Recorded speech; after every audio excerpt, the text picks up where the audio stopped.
진행을 해보도록 할게요. 자, 여러분들의 책 교과서 44페이지와 워크북 12페이지를 펴서 같이 한번 공부를 해보도록 할까요? 자, 우리 지난 시간에 어떤 얘기를 나눴냐면 사람들 혹은 사람을 포함한 모든 생명체에서는 동화작용이라고 하는 물질대사와 이화작용이라고 하는 물질대사가 일어난다. 이런 얘기를 했습니다. 물질대사의 결과 물질이 바뀌고 그 물질의 에너지가 포함되기도 하고 빠져나오기도 하면서 에너지의 출입이 일어난다고 했는데요. 이때 방출되거나 혹은 저장되는 에너지를 우리의 생명활동에 우리가 이용을 하게 되는 거죠.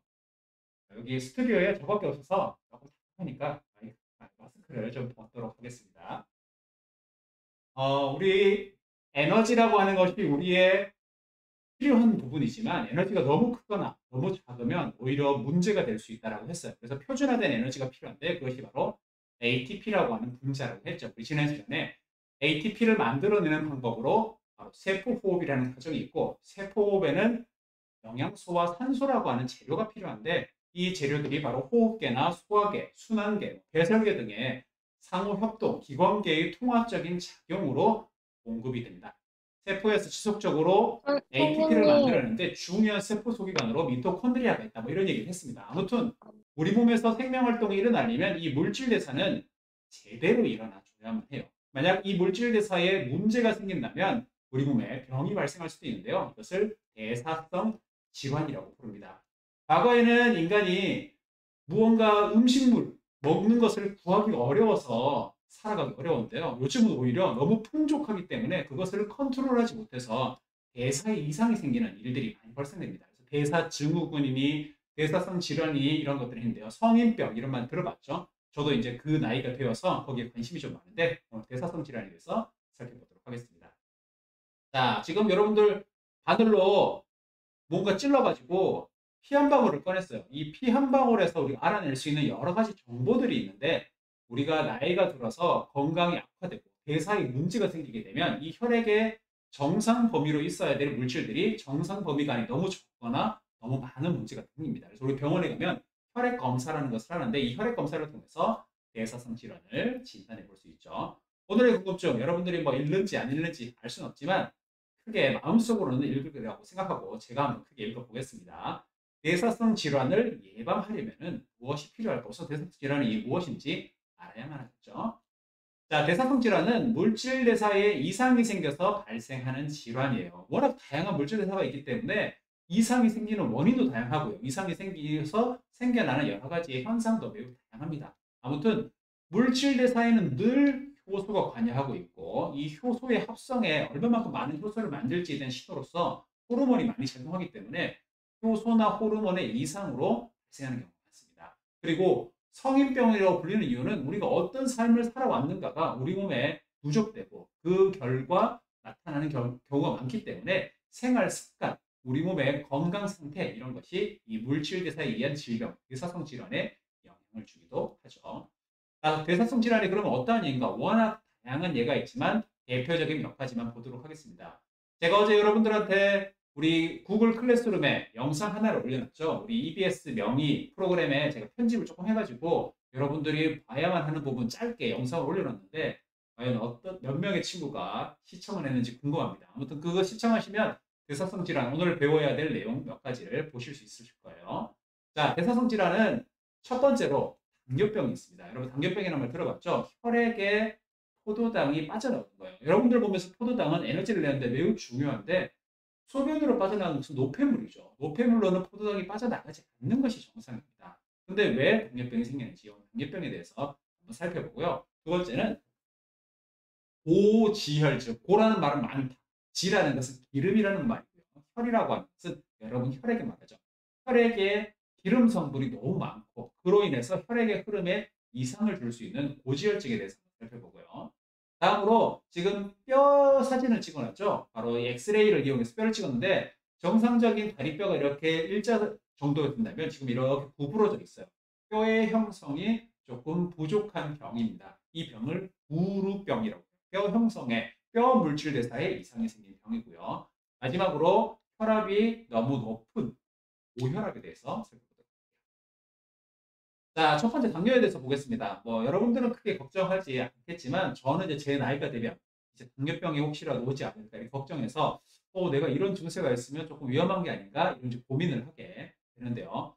첫 번째 증세로는 배가 고프고 많이 먹는데요. 내가 원래 포도당을 보관할 수 있었는데 포도당을 계속 잃어버리고 있는 상황인 거죠. 그러니까 잃어버린 포도당만큼 계속 에너지를 보충하려고 할 거고요.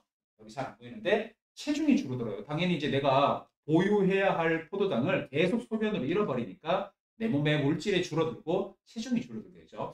저는 요즘 체중이 좀 줄어들어야 되는데 네, 잘 줄어들지 않아서 아직은 당뇨 증세는 아닌 것 같습니다.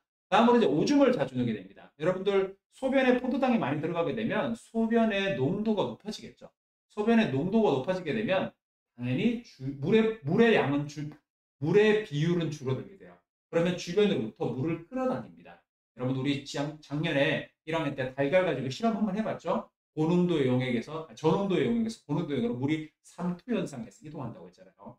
오줌에 포도당이 많이 들어있다 보니까 삼투 현상에 의해서 물이 오줌으로 많이 가서 오줌의 양 자체가 많이 늘어나 있어요. 그리고 반대로 오줌에서 물을 가져오는 것도 조금씩 어려워집니다. 오줌이 많이 넣게 되고요. 오줌을 많이 넣으니까 내 몸에 물이 부족해지겠죠. 그래서 물을 많이 마시게 됩니다.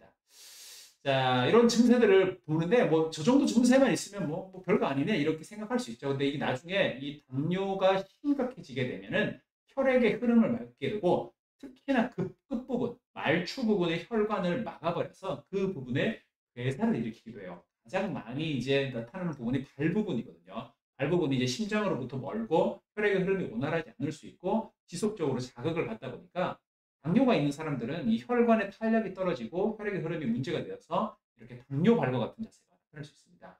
지금 보시면 여기에 혈액의 흐름이 감소되고 그로 인해서 여러 가지 손상이 발생하는데 그 중에 하나가 신경 손상이 나타나고 혈관의 손상, 조직의 손상, 피부 조직의 손상들이 나타나서 원래는 좀 더 징그러운 사진을 제가 좀 가져올까도 했지만 여러분들한테 좀 그런 걸 보여주는 것은 좀 과할 것 같아서 조금 부드러운 걸 가져왔지만 실제로는 더 증세가 더 심각해서 때로는 다리를 절단해야 되는 결과로 닿을 수도 있습니다. 이렇게 심각한 부작용을 낳을 수 있는 당뇨병 원인이 뭔지 이해하고 그것을 잘 우리가 막을 수가 있어야겠죠. 제일 중요한 것은 내 몸에서 포도당이 빠져나가지 않도록 해야 된다는 거예요. 근데 내 몸에 포도당이 빠져나가는 것은 오줌으로 빠져나간다는 거죠. 오줌은 무엇으로 만드냐면 여러분들이 혈액으로 만듭니다. 혈액에서 오줌을 만들고 나서 거기에 있는 포도당을 돼가지고 와야 하는데 혈액에 너무 포도당이 많으면 이걸 고혈당이라고 불러요. 혈액에 포도당이 너무 많으면 그것을 다 돼가지고 오지 못해서 내가 잃어버리게 되는 거죠. 그래서 혈액의 당이 너무 높지 않도록 하는 여러 가지 내 몸에 혈당을 낮추는 방법이 있습니다. 그러면 우선 혈당을 낮추는 과정이 일어나려면 혈당을 낮추라는 신호부터 나와야 하는데 그 신호가 바로 지금 그림에 나와 있는 이자에서 분비가 되죠. 이자에서 분비되는 여러 가지 물질들이 있는데 그 중에 가장 대표적인 것이 바로 인슐린이라고 하는 물질이 있습니다. 이 인슐린이라고 하는 물질이 암과 기타 여러 가지의 조직에 작용하게 되면 포도당을 충분히 흡수해라. 혈액에 있는 포도당을 충분히 흡수해라. 그리고 그 포도당을 이용해서 다른 물질을 많이 만들어라라고 하는 신호로 작용해요. 그러니까 혈액에 있는 포도당이 조직이나 간으로 많이 이동을 하고 그러면서 혈액에 있는 당은 점차 줄어들게 되는 거죠. 자, 식사 후 혈당량이 상승하게 되면 이렇게 되는데 포도당의 흡수와 이용이 증가하게 되면 혈액에 있는 당이 감소할 수 있는 거죠. 그러면 너무나도 높은 혈당이 당뇨병의 원인이었는데 혈당을 떨어뜨려 줄 수 있습니다. 그래서 인슐린이 제대로 작동하면 사실 당뇨병이 나타날 이유가 없는 거죠. 근데 인슐린이 제대로 작동하지 못하게 되면 당뇨병이 나타날 수 있습니다. 자, 인슐린이 제대로 분비되지 못하는 사람이 있어요. 인슐린이 제대로 분비되지 못하는 유전적인 원인에 의해서 인슐린이 제대로 분비되지 못한 사람은 당연히 혈액의 당이 너무 높고 그로 인해서 당뇨병이 나타날 수 있겠죠. 이런 당뇨병 환자들은 인위적으로 이 인슐린을 몸에다가 주사를 해줘야 됩니다. 여러분들 당뇨병 걸린 사람들이 매일같이 저렇게 몸에다가 주사를 하는 사람들을 보았을 거예요. 매일같이 주사를 맞는다. 얼마나 고통스럽겠습니까? 요즘은 이 주사가 아닌 다른 형태의 인슐린 주사 투여법이 개발이 되고 있다고 하더라고요. 아무튼 이런 분들이 지속적으로 뭔가 주사가 아닌 방법으로 인슐린을 공급받을 수 있는 방법이 있다면 획기적인 치료법이 될 수 있을 것 같습니다. 자, 여러분들 워크북에 같이 한번 적어볼 텐데 오늘 사실 이제 일찍 시작했으면 여러분들이 직접 한번 조사해보고 써보라고 하려고 했던 부분인데요. 지금 아마 시간이 부족해서 그렇게 하기 좀 어려울 것 같습니다. 자, 두 개의 칸이 있습니다. 여러분들 워크북 12페이지에 보면 두 개의 칸이 있는데 인슐린 분비가 부족한 당뇨병이 있고요. 인슐린이 분비된다 하더라도 그 인슐린이 제대로 작동하지 못하는 당뇨병이 있어요. 당뇨병에도 여러 가지의 종류가 있는데 나중에 한번 여러분들이 이번 시간이 끝나고 시간이 되어서 기회가 되면 거기에다가 한번 기록을 해보시면 좋을 것 같고 이거 넘어가도록 하겠습니다. 자, 다음으로 고지혈증이라고 있습니다. 고지혈증. 혈액에 지방 성분이 너무 많다는 거죠. 정상인의 피는 왼쪽에 나와 있어요. 이렇게 맑은 피입니다. 근데 오른쪽의 피는 여러분들 아마 삼겹살 굽고 나서 삼겹살 구운 후라이팬 오랫동안 방치해두면 거기에 허연 기름 성분, 지방 성분이 다시 뭉치는 걸 거죠. 이런 것처럼 고지혈증 환자의 피에는 지방 성분이 많아서 뿌옇게 보이는 모습을 볼 수 있어요.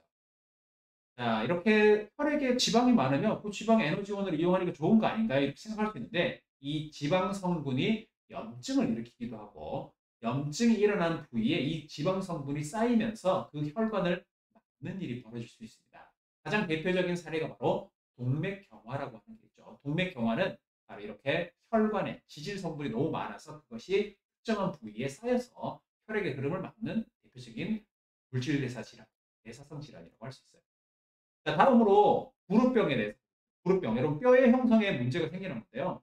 뼈 형성하면 두 가지가 중요하다 이런 얘기하죠. 칼슘을 많이 섭취해라. 우유나 뭐 멸치나 이런 것들 섭취해라. 왜냐하면 칼슘이 바로 뼈의 주 성분이기 때문이에요. 근데 이 칼슘이 내 몸에 잘 흡수되기 위해서 잘 흡수되고 그 칼슘이 뼈 형성에 도움이 되기 위해서는 중요한 물질이 또 하나 더 있습니다. 그것이 바로 비타민 D라고 하는 거예요. 그래서 여러분들 요즘같이 이렇게 날씨가 좋은 날 바깥쪽에 가서 우리가 흔히 자외선 같은 것을 물론 너무 강하게 쏘면 피부에 문제가 생기지만 적절한 자외선을 쏘아줘야 한다는 이유가 이 비타민 D 합성에 자외선이 매우 중요하게 작용하기 때문이죠. 그래서 만약 그렇게 하지 못하는 친구들은 인위적으로 비타민 D를 섭취해줘야지만 여러분들의 뼈의 건강이 좋을 수 있습니다. 이 우리나라는 그래도 태양빛이 오랫동안 하루 1년 중에 많이 비추는 나라인데요. 영국이라든지 이런 좀 약간 그런 국가들은 태양빛이 1년 중에 항상 이렇게 내리쬐는 곳이 아니죠. 그래서 태양빛을 잘 받지 못하다 보면 이 비타민 D 합성에 문제가 생길 수 있고 그로 인해서 무릎병이 생겨날 수 있습니다. 여러분들 아마 주변에서는 무릎병 환자들을 거의 보지 못했을 거예요. 지금은 이제 그런 비타민 제제가 발달되어 있고 음식으로 충분히 섭취를 하기 때문에 큰 문제가 되지 않지만 최근의 연구 결과를 보면 한국 사람들이 워낙 실내 생활을 많이 하다 보니까 충분히 영양 섭취를 하고 있음에도 불구하고 비타민 D 부족에 많이 시달리고 있다. 뼈 건강이 많이 위협받고 있다. 이런 얘기를 하고 있더라고요. 이 비타민 D의 특징이 뭐냐면 바로 칼슘 흡수를 촉진해주는 역할을 해요. 칼슘 흡수가 촉진되니까 당연히 뼈의 형성도 촉진이 될 수 있겠죠. 비타민 D의 흡수와 합성에 이상이 생기게 되면 뼈가 약해지고 또한 여러 가지 통증이 생기거나 변형이 일어나는 부루병이 발생할 수가 있고요. 그 다음에 뼈의 질량이나 강도가 약해지는 골다공증이라고 하는 문제도 발생할 수 있습니다. 자, 이와 같은 여러 가지 질병들이 있는데 뭐 당뇨병 자체가 일어난다고 해서 우리 대사성 질환이다 무조건 정의하지 않고요. 대사성 질환이라고 하는 것은 대사적 문제가 총체적으로 문제가 생겨서 이와 같은 질병들이 동시다발적으로 발생하는 현상들을 말합니다. 근데 성인이 되면 이런 질병들이 하나둘씩 생겨나기 시작하는데 이것에 영향을 주는 뭐 유전적 요인도 있고 환경적 요인도 있고 다양한 요인들이 있는데 그 요인 중에 가장 강력한 요인으로 꼽히는 것이 바로 비만이에요. 예전에는 인류가 먹을 것이 없어서 문제가 되었는데 지금은 이제 너무 많이 먹고 내 몸에 너무 많이 저축하기 때문에 그것이 병의 원인이 되는 거죠. 비만이 되는 원인은 여러 가지가 있습니다. 뭐 유전적 원인이 있을 수도 있고요. 아니면 활동량이 부족한 경우도 있고 고열량 위주의 섭취 문화가 문제가 될 수도 있고 불규칙한 생활에 의해서 스트레스가 생겨날 수도 있고 아식과 폭식에 의해서 나타날 수 있는데 여러 가지 원인에서 발생하는 이 비만이 바로 대사성 질환의 가장 강력한 요인 중에 하나라는 거죠. 그럼 우리가 대사성 질환을 예방하기 위해서는 비만을 예방해야 하고 비만을 예방하기 위해서는 우리가 충분한 활동과 에너지 소비와 그리고 적절한 에너지의 섭취가 필요하다고 볼 수 있겠습니다. 자, 워크북 이 12페이지를 펴서 오늘 배웠던 내용들을 한번 정리를 해보도록 할까요? 대사성 질환. 첫 번째, 물질 대사의 이상으로 발생하는 질환을 무슨 질환? 대사성 질환이라고. 물질 대사에 관여하는 효소나 호르몬의 이상으로 발생하는 경우가 많아요. 대사성 질환에는 대표적인 당뇨병, 고지혈증, 구루병 이렇게 우리 교과서에 소개하고 있고요. 한 가지만 더 언급해 본다면 수능에서 출제되었던 고혈압에 대해서도 우리가 한번 생각해 볼 수 있겠습니다. 혈압이 일정 수준보다 높은 상황을 말하는 거죠. 당뇨병은 혈당 조절에 필요한 이 호르몬의 분비의 부족이나 작용의 이상으로 나타날 수 있어요. 우리가 앞에 봤던 바로 인슐린이죠. 인슐린이 제대로 분비되지 못하거나 제대로 작동하지 못해서 오줌 속에 포도당이 섞여 나오는 질병을 당뇨병이라고 부릅니다. 인슐린 분비가 부족하거나 인슐린이 제대로 작동하지 못하는 이유에 대해서 여러분들이 직접 한번 조사를 더 해보시면 좋을 것 같아요. 뒤에 가서도 우리가 혈당 조절이라고 하는 단원이 있습니다. 그 혈당 조절이라는 단어가 묶여가지고 수능에서 아주 잘 출제되는 부분이고 중간고사에서도 제가 꼭 출제하도록 하겠습니다. 고지혈증은 혈액에 지방 성분이 많은 것을 말하는데 지방 성분은 크게 두 가지. 콜레스테롤이라고 하는 것과 중성지방이라고 하는 것으로 나눌 수가 있고 이 콜레스테롤은 기본적으로는 세포의 부드러움을 담당하는 물질인데 너무 과다하게 되면 오히려 세포가 딱딱해지고 경화되는 원인이 되기도 합니다. 동맥경화의 원인으로 고콜레스테롤 혈증이 언급되고 있죠. 콜레스테롤은 내 몸에서 생성되는 경우도 있고 여러분들이 섭취를 하는 경우도 있는데요. 내 몸에서 이 콜레스테롤 중에서는 내 몸에 건강한 콜레스테롤도 있고 조금 문제가 되는 콜레스테롤도 있어요. 그것은 나중에 더 자세히 알아보도록 하죠. 아무튼 동맥경화의 원인이 되는 것이 바로 대표적으로 콜레스테롤이죠. 자, 구루병과 골다공증은 비타민 D의 결핍으로 대사성 질환을 예방하기 위해서는 어떠한 것이 필요한가 생각해보면 당뇨병 중에도 이제 아까 봤듯이 인슐린 분비가 부족한 당뇨병이 있고 인슐린이 작용했을 때 제대로 그 인슐린의 효과가 나타나지 않는 당뇨병이 있는데 전자를 우리가 1형 당뇨병이라고 부릅니다. 그리고 후자를 2형 당뇨병이라고 불러요. 1형 당뇨병은 인슐린 자체가 제대로 생성되지 않는다. 이거는 결국 유전적인 요인이 크게 작용을 합니다. 근데 인슐린이 잘 작동을 하는데도 불구하고 인슐린이 제대로 효과를 내지 못한다. 이런 사람들의 가장 큰 원인은 인슐린이 너무 많이 분비되기 때문이에요. 내 몸에서 인슐린이 엄청나게 많이 분비된다는 말은 못했습니까? 혈당이 엄청나게 급격하게 올라갔다. 혈당을 얼마나 빠르게 상승시키는가 이런 것을 GI 지수라는 말로 사용을 해요. 여러분들 나중에 GI 지수 한번 검색해 보시면 뭐 감자, 고구마, 밀 뭐 이런 것들이 얼마나 혈당을 빨리 상승시키는 걸 보게 될 텐데 요즘은 이 전분, 탄수화물들을 가루를 내가지고 그 가루가 밀가루 음식이나 뭐 이런 빵이라든지 이런 것들은 가루를 이용해서 만든 음식이라 흡수가 엄청나게 빠르고요. 그것이 내 몸의 혈당을 급격하게 올리는 원인이 될 수 있어요. 그러니까 과거에는 복잡한 탄수화물을 자연 있는 상태로 그대로 먹었기 때문에 내 몸의 혈당이 서서히 올라가는 반면 우리는 지금 가공된 식품을 먹다 보니까 혈당이 엄청나게 빨리 올라가죠. 빵 같은 경우 혈당 상승이 엄청나게 급격하게 일어날 수 있고 그럼 당연히 빠르게 상승하는 혈당을 낮추기 위해서 인슐린도 엄청나게 많이 빨리 내야 됩니다. 내 몸이 이렇게 오랫동안 고인슐린 상태를 경험하게 되면 그 인슐린 효과가 서서히 떨어지게 되고 일정 수준이 되면 인슐린이 아무리 분비돼도 제대로 작용하지 못하는 상태가 되는 거죠. 이것을 제2 당뇨병이라고 불러요. 제2 당뇨병은 내가 결국 뭘 먹느냐, 어떠한 생활을 하느냐와 연관성이 깊어서 1형 당뇨병보다는 2형 당뇨병이 나의 생활 습관과 많이 연관성이 있다 볼 수 있겠습니다. 아무튼 이러한 원인에 비만이 가장 첫 번째로 꼽혀지는 요인이에요. 당연히 비만은 여러 가지 요인이 있겠지만 결국 내가 사용하는 에너지의 양은 적고 섭취하는 에너지의 양은 많기 때문에 나타날 수가 있겠죠. 그러므로 이 에너지의 균형을 우리 몸에서 만들어내는 것이 매우 중요할 겁니다. 여러분들 몸에서 에너지는 지속적으로 섭취되고 있고 지속적으로 사용되고 있는데요.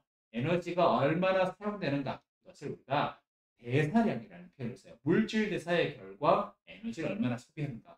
여러분들이 아무것도 안 할 때, 뭐 예를 들어서 아무것도 안 할 때가 우리가 자고 있을 때겠죠. 물론 잘 때도 몸을 조금씩 움직이긴 하겠지만 아무 움직임도 없고 아무 말도 하지 않고 아무 생각도 하지 않는 그런 모습 때도 여러분들의 심장은 뛰어야 될 것이고요. 여러분들 몸에 여러 가지 필수적인 일들은 계속 일어나야만 해요. 그러니까 내가 가만히 있어도 내 몸에서 물질 대사의 결과 에너지는 소비가 됩니다. 이 에너지 양을 우리가 기초 대사량이라고 불러요. 뭐라고 부른다고요? 그렇죠. 기초 대사량이라고 불러요. 여러분들이 체육 시간에 열심히 뛰어다니게 되면 당연히 이 기초 대사량 플러스 알파로 더 많은 에너지를 소비할 수 있겠죠. 일상적인 신체 활동, 뭐 공부를 하고 책을 읽고 뭐 TV를 시청하고 친구들과 공놀이를 하고 이랬을 때 에너지를 우리가 활동 대사량이라고. 자, 오늘 우리가 왼쪽에 있는 것도 한번 같이 해보죠. 물질의 장애로 발생하는 것을 우리가 대사성 질환이라고 하면 되죠. 물질의 장애로. 앞으로는 여러분들 알게 있는 부분들은 여러분들이 직접 스스로 해보시면 좋을 것 같아요. 생명 현상을 유지하는 데 필요한 최소의 에너지 양을 기초 대사량이라고 하고 공부, 운동 등 다양한 생명 활동에서 사용하는 에너지량을 활동 대사량이라고 얘기했습니다. 그리고 에너지 섭취량이 에너지 소비량보다 만약 많게 되면 체내 에너지가 축적될 수 있고 그 결과 비만이 나타날 수 있다. 이 비만은 내 몸의 물질 대사에 이상을 일으켜서 물론 이제 왜 그런지 그 중간 과정은 나중에 여러분들이 대학교 가셔서 더 공부를 해볼 수 있습니다. 비만이 생기게 되면 지방세포가 늘어나거나 지방세포가 커지고 지방세포에서 여러 가지 호르몬들이 분비되면서 내 몸에 여러 가지 불균형들을 만들어낼 수가 있어요. 자, 같은 연령대의 사람이 모두 기초대사량이 많아. 기초대사량은 남성인지 여성인지, 나이가 어린지 나이가 많은지, 키가 큰지 작은지, 몸무게가 많은지 작은지에 따라서 다 특성을 가지고 있습니다. 자, 13페이지의 문제 이제 한번 여러분들 직접 시간이 우리가 예상 시간보다 조금 오버가 됐는데 지금부터 여러분들이 한번 풀어보도록 하겠습니다. 5분 정도 풀어보고요. 5분 정도 선생님하고 같이 정리를 해보도록 할게요.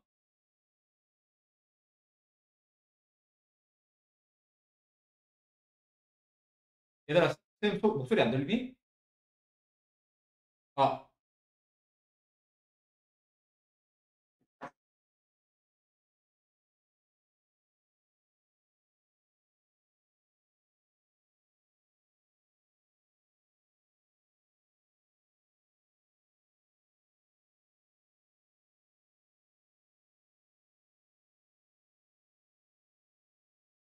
아, 네, 소리 들린다고 서연이가 얘기해 줬는데, 죄송합니다. 제가 오늘 이제 처음 이걸 해보는 거예요. 처음 이걸 해보는 거라서 여러분들 혹시라도 이 기술적인 문제 때문에 뭔가 안 되거나 이럴 수가 있습니다. 그럴 때는 바로바로 카톡창에다가 얘기를 해주시면 좋을 것 같아요. 동기는 왜 소리가 안 들릴까?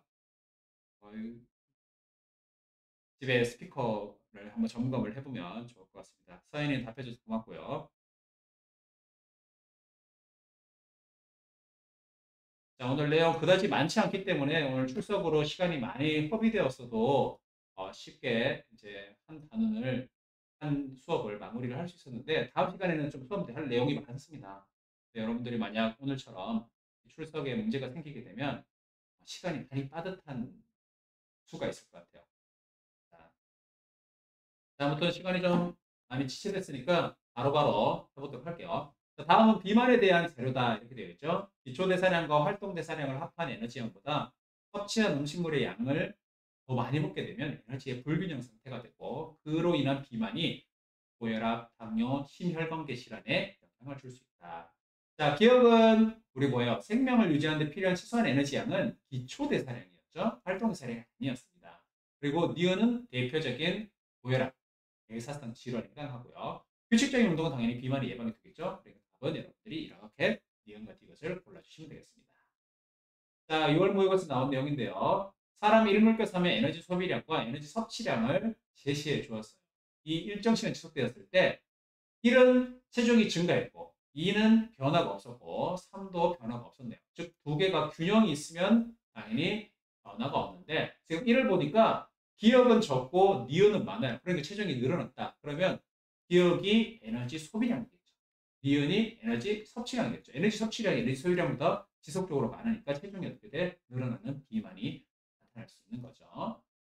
자, 기억 니은이 뭔지 여러분들이 쉽게 그림을 통해서 판단할 수 있겠고 3은 에너지 소비량과 에너지 섭취량이 균형을 이루고 있다. 이렇게 볼 수 있겠고 에너지 섭취량이 에너지 소비량보다 적은 상태가 지속되면 체중은 감소할 수밖에 없겠죠. 답은 2번으로 여러분들이 골라주시면 되겠습니다. 자, 3번 표는 성인의 체질량 지수. 체질량 지수라는 말 여러분 들어봤나요? 거기 보면은 몸무게를 키의 제곱으로 나눈 값을 말합니다. 이것이 어떤 값 이상을 넘어가게 되면 비만이라고 말할 수 있고 어떤 값 이하면은 저체중이다 이렇게 판단을 할 수 있는데요. 오른쪽은 고지혈증의 어떤 기준이 됩니다. 고지혈증도 마찬가지로 저체중일 때부터 비만일 때 언제 고지혈증으로 판단하는지 나와 있죠. 사실 나와 있는 데이터를 여러분들이 읽어볼 수 있는가 정도의 수준의 문제이기 때문에 금방 판단할 수 있을 것 같아요. 체질량 지수가 20.0인 성인은 정상 체중으로 분류된다. 28.5부터 23 사이니까 20이면 충분히 되겠죠. 저도 뭐 75kg이고 키가 한 1.8 정도 되니까 1.8을 제곱해서 70을 나누면 정상 체중 범위에 들어가지 않을까 싶습니다. 여러분들도 직접 한번 해보세요. 고지혈증을 나타내는 사람의 비율은 비만인 사람에서가 체중인 사람에서보다 더 많다. 비만이 되면 될수록 고지혈증이 나타날 가능성이 높다는 거죠. 대사성 질환 중에 고지혈증이 있습니다. 자, 9월 모의고사는 고혈압에 대해서, 혈압에 대해서, 우리 교과서에는 고혈압에 대해서 다루고 있지 않지만, 교과서 내용 모른다고 하더라도 여러분들 문제는 쉽게 나왔으니까 보면 되겠어요. 자, A와 B 보시면 당연히 혈압이 누가 더 높아요? B가 더 높죠. 그러니까 A가 정상이고 B가 고혈압이구나 판단할 수 있을 것 같아요. 대사성 질환 중에는 당뇨병, 고지혈증, 구루병과 함께 고혈압도 대사성 질환이 하나의 예입니다. T1일 때, T1 시점일 때 수축 기하락 위에 있는 실선이죠. 실선은 A가 B보다 높다. 판단을 쉽게 할 수가 있어요. 그렇죠? B는 고혈압 환자다. 혈압이 높은 상황이니까 둘 중에 하나는 정상이고 하나는 고혈압 환자라고 했으니까 쉽게 답을 기억된 것으로 볼 수 있겠습니다. 자, 남은 시간은 교과서의 주요 내용들 한번 체크해 보도록 하겠습니다. 44페이지 볼까요? 44페이지에 물질 대사에 이상이 생기는 것을 대사성 질환이라고 불러줘요. 대표적인 예는 당뇨병. 당뇨병의 문제는 인슐린의 분비와 작용의 문제가 됩니다. 오줌 속에 포도당이 섞여 나오면서 여러 가지 합병증이 나타날 수 있다. 고지혈증은 혈액 속에 콜레스테롤이나 지방이 많은 상태를 말하고 동맥경화의 원인이 되기도 합니다. 자, 45페이지 한번 체크해 볼까요? 45페이지에 구루병은 주로 비타민 D가 결핍되어서 나타나는 질병이고요. 골다공증을 예방하기 위해서는 햇볕을 충분히 쬐어야 된다.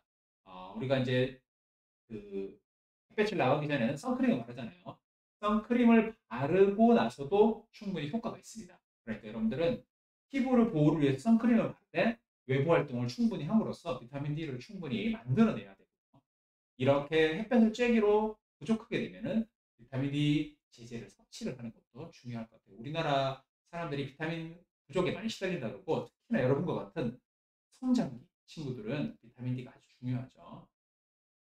46페이지 볼까요? 46페이지에 대사성 질환은 여러 가지 요인이 있지만 피할 수 없는 요인들은 어쩔 수가 없죠. 그러나 우리가 운동 부족 혹은 비만 혹은 스트레스 여러 가지 흡연 이런 문제들은 우리가 피할 수 있기 때문에 이런 것은 미리 예방을 해야겠습니다.